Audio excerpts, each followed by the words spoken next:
ওং তস্মৈ নমো ভগবতে ত্রিগুণায় গুণাত্মনে কেবলায় দ্বিতীয়ায় গুরুবে ব্রহ্মমূর্তয়ে জ্ঞান শক্তি সমারূঢ়ং তত্ত্বমালা বিভূষিতম ভুক্তি মুক্তি প্রদাতারং তস্মৈ শ্রী গুরুবে নমঃ।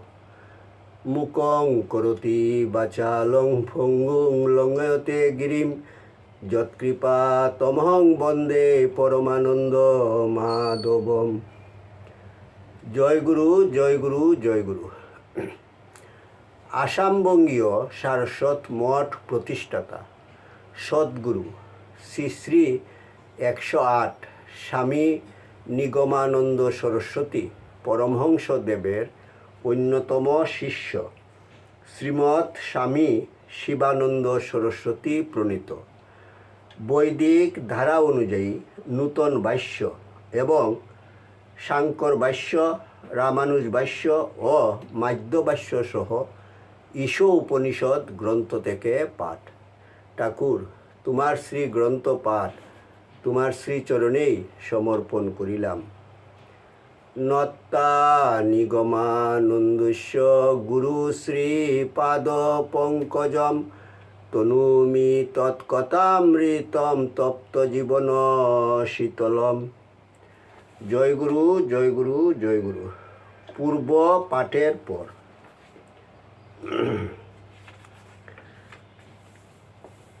ঈশ উপনিষদের দ্বিতীয় মন্ত্র পাঠ ও ভাষ্য পাঠ চলছিল।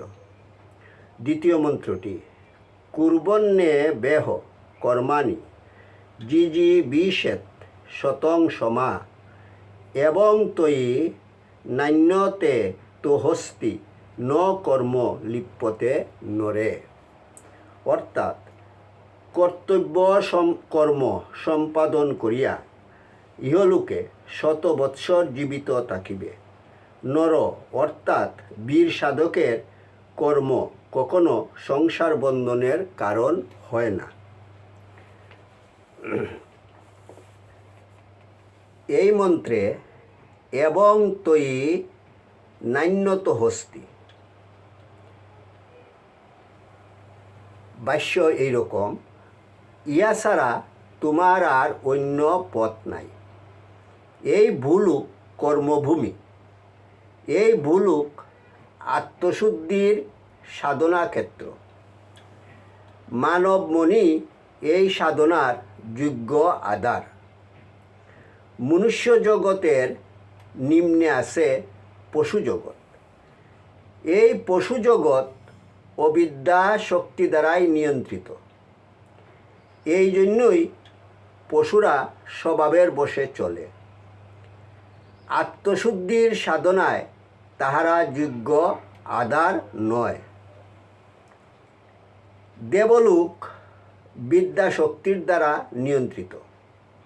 দেবভাব, ভাগবত ভাব দেবলোকের ঊর্ধ্ব ত্রিলোকের মাঝে স্বতঃস্ফূর্ত। এই জন্য সৃষ্টির এই ঊর্ধ্বস্তরে সাধনার প্রয়োজন নাই। সাধনার প্রয়োজন শুধু মনুষ্যলোকে। এই মনুষ্য জীবনী বিদ্যা ও অবিদ্যার দ্বন্দ্বভূমি। এই মানব মনেই অহর্নিশি চলিতেছে দেবাসুরের সংগ্রাম। জড় ও চেতনার, তামসিকতা ও সাত্ত্বিকতার অবিরাম দ্বন্দ্ব। এই জড় ও চেতনার দ্বন্দ্বভূমিতে কর্ম অনুষ্ঠান ছাড়া গত্যন্তর নাই। কর্মই আত্মসচেতনতাকে প্রবুদ্ধ করে। কর্মই তামসিকতাকে জয় করিবার একমাত্র উপায়। নিঃস্বার্থ কর্ম দ্বারাই মন মার্জিত হয়, চিত্ত শুদ্ধ হয়, হৃদয় প্রসারিত হয়, অন্তর মহত্তর হয়। সুতরাং শতায়ু অর্জন করিয়া আত্মহিত, দেশহিত ও জগৎ হিতে আত্মনিয়োগ করিবে। ইহাই তোমাদের এই মর্ত্যজীবনের কর্তব্য কর্ম। শুধু নিজের স্বার্থসুখের দিকে নজর রাখিয়া পশুর মতো বাঁচিয়া থাকার কোনো মূল্য নাই। ইহা আত্মহত্যারই সমতুল্য। ক্রমশ পাঠ করা হবে। ওং যদস্করং পরিভ্রষ্টং মাত্রাহীনঞ্চ যদ্ভবেৎ তৎসর্বং কৈমতাং দেব প্রসিদ পরমেশ্বর। সর্বে ভবন্তু সুখিনঃ, সর্বে সন্তু নিরাময়া, সর্বে ভদ্রাণি পশ্যন্তু মা কশ্চিৎ দুঃখভাগ ভবেৎ। ওং শান্তি শান্তি শান্তি। হরি ওম তৎসৎ।